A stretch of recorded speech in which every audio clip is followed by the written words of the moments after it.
Hello everyone, welcome to the News Charter series. So, as you all must be knowing, the goal of the News Charter series is to help the aspirants understand how to approach current affairs and how to read newspapers efficiently towards that end. So, let's start with the News Charter of today. These are the important topics which are in focus today. So, let's start with our first topic, which is Venezuela-Guyana conflict. Venezuela and Guyana both are South American countries. Recently, there was a referendum held by the Venezuela government that was claiming a territory named Essequibo, which is located in the Guyana region. So, Venezuela is claiming the sovereignty over the Essequibo territory. Now, the background of this is not that important for you, but let me just tell you in brief.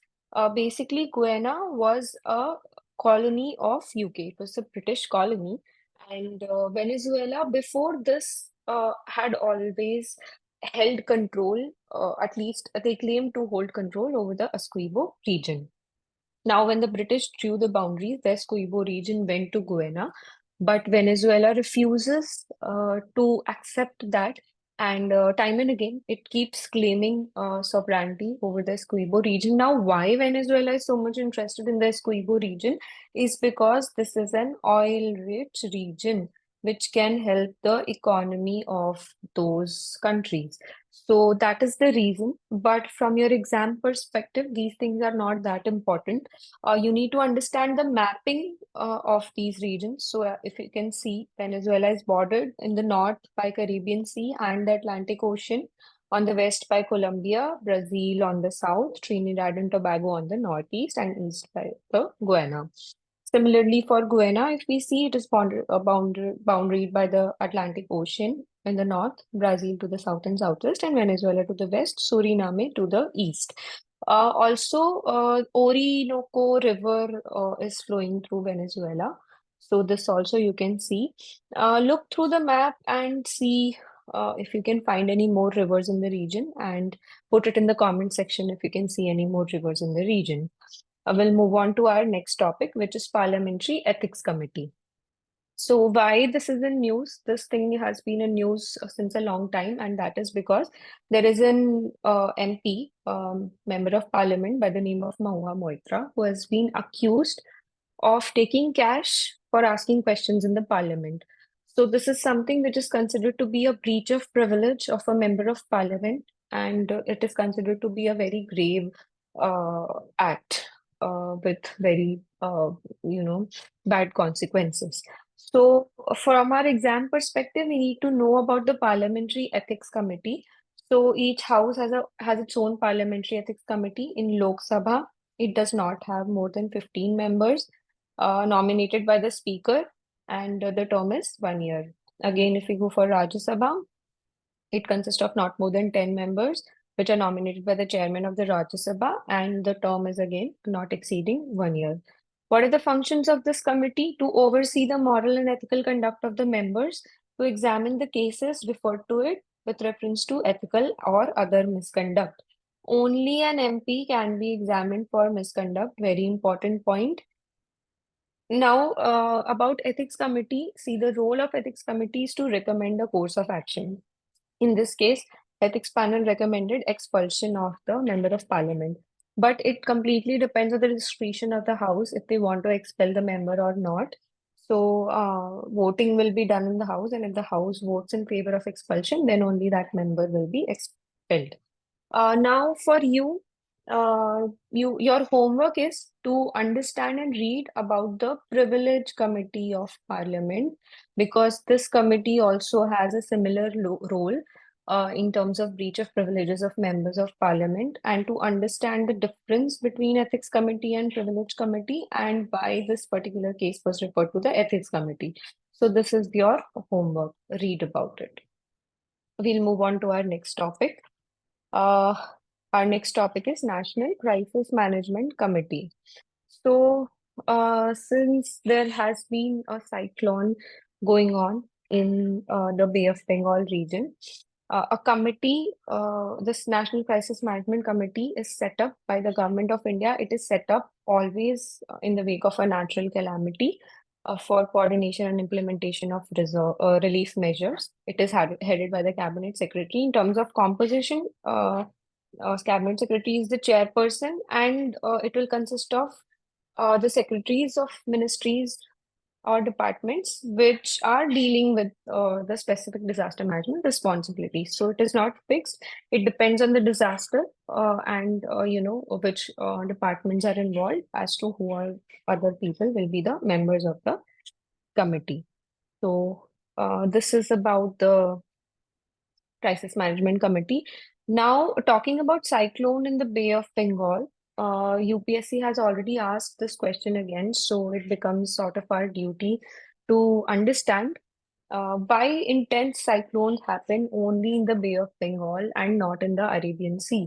If you see historically, some of the most devastating cyclones have happened in the Bay of Bengal, and UPSC has asked this question as to why cyclones of this grave nature only occur in the Bay of Bengal. So we need to understand this through the geography. If you see the geography, Bay of Bengal has a greater surface area, but the depth of Bay of Bengal is less than Arabian Sea. In terms of the depth of water, Bay of Bengal is shallower than Arabian Sea.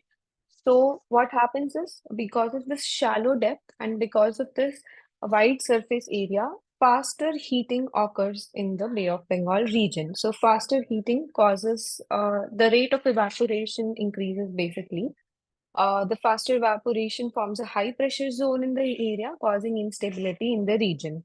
Also, if we see, Bay of Bengal is surrounded by land on all the three sides. So this being surrounded by land also generates additional moisture and instability. It also creates a sort of a funneling effect because it is surrounded by land. There is a sort of a funneling effect taking place, which increases the speed of the winds which are blowing through this region, and it funnels the wind into the land regions. So that is why we see that the wind speed is very high in cyclones which occur in Bay of Bengal. Whereas if you compare it with the Arabian Sea is much more deeper than the Bay of Bengal. Sea is partially landlocked and more saline in nature. Sea is also cooler than the Bay of Bengal, so there are lesser cyclones in the Arabian Sea. So that is about the cyclone. Also, a naming of cyclones, how it happens, and what are the signals of intensity of cyclones. Like this disaster management authority will have signals like green, orange, red, indicating the intensity of cyclones. So these two questions have also been asked, naming of cyclone and um, the signs indicating the intensity. So go through this as well. We'll move on to our next topic. So fine, this was the important areas. Now there has been some data which was important, which you can note down from your mains perspective. According to National Cyclone Risk Mitigation Project data, around 58% of the cyclones formed in the Bay of Bengal make landfall on the eastern coast. So this is an important data, and this sort of accentuates our point of why intense cyclones happen in the Bay of Bengal. So you can note down this point, and if there's any question, you can always quote this data. Also, due to a large number of cyclones hitting the coast, Bay of Bengal also holds the title of causing 80% of the world's cyclone-related deaths. Again, this data can be quoted in the mains paper, GS1. Now, there was another article in the newspaper regarding the need for changing the ways that agriculture is happening in India. So, there is a data that hidden costs constitute nearly 11% of the GDP of middle income countries like India.